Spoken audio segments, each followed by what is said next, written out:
A physician or musician? Musician. Okay. And a lot of my contemporaries. I'm against the music fair plan too, by the way. Okay, there is none. What's your feeling on congressional term limits? I support congressional term limits. In fact, I've always. Let me tell you who else is a big fan of term limits. My wife. But we have term limits in the Florida legislature. I turned out. I survived. Didn't break out in hives. The world didn't end. Didn't lose my sight. Got smarter, quite frankly. But here is the truth. I've always been open on the number of years. I mean, it can't be 30 or 25 or 20. But I've always been open to the number of years, 6, 12, 14, whatever. Okay?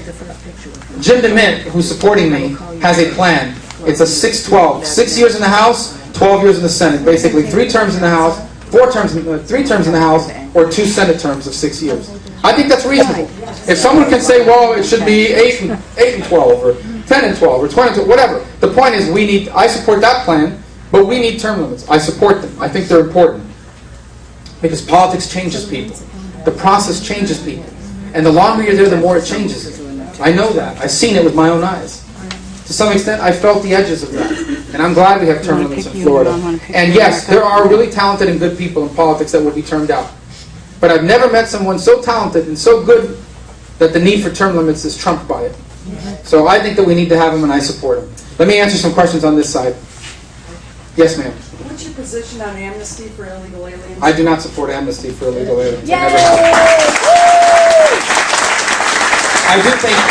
do think we have I don't believe that the Republican Party, my party, should be the anti-illegal immigration party. I believe it should be the pro-legal immigration party. Yeah. And I want our country to have a legal immigration system that works again, that's good for America and good for the immigrant. This is the only country in the world that can turn people into natives. I don't care where you come from on this planet. We can make you into an American if you want to become an American. And no other nation can say that. But we need to have a legal immigration system that makes sense, that works, that respects the rule of law, that's good for immigrants and also good for America. But we're never going to get there. You're never going to get there if you have runaway, rampant, illegal immigration. The American people won't allow you to get there, and the system won't let you to get there. Look, it's very simple. If you can get something for free, why would you ever work to buy it? And it's the same with illegal immigration. Why would you enter the country legally if it's easier, cheaper, and faster to do it illegally?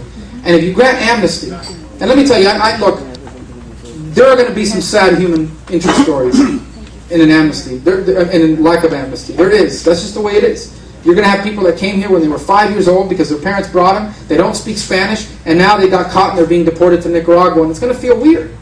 On the other hand, though, if you want to prevent that from happening in the future, then we've got to give people a legal immigration system that is functional and works and prevents that from happening again.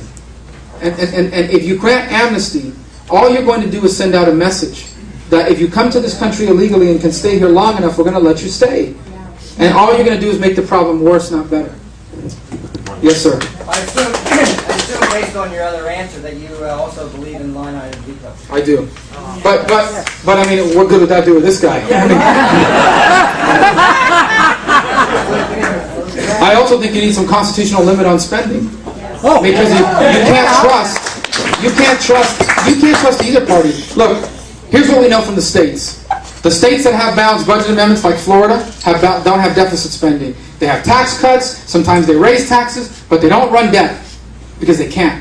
States like New York and California that don't have balanced budget amendments, they're running massive deficits and massive debt. You can't try. I don't care who's in charge, Republican or Democrat. People don't like to make the difficult decisions, especially when it's not their money. And so you need some constitutional amendment, some constitutional limit on spending.